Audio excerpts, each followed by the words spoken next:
Have you noticed how crazy has become all the craze? My students use it to describe things that are very good or very bad. To describe things that are slightly strange and things that are wholly bizarre. For example, last night was crazy. A young man was declared crazy and institutionalized. I'm crazy about football. The fans went crazy when Ramirez scored. I like people that are a little bit crazy, yeah. That bloke over there, he looks a little bit crazy. Crazy has suffered the same fate as amazing and awesome. It's overused and underdefined.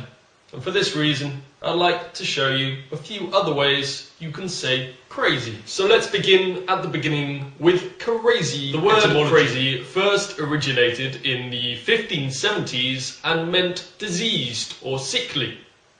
Some 40 years later, and it had developed the meaning of unsound of mind or behaving as so. It maintains this meaning to this day. But how else can you say crazy? Well, you could say deranged, demented, or delirious. But these are not words that we use every day. In everyday conversation, we'd more commonly say insane or completely mental. A little bit more colloquially, one might say bonkers, balmy, batty, nuts, psycho, unhinged. We also have some expressions for nutters. She's out to lunch. He's completely out of his mind. She's got a screw loose. He's as mad as a hatter. But nowadays, you don't even need to be off your nut to be crazy. Eccentricity suffices.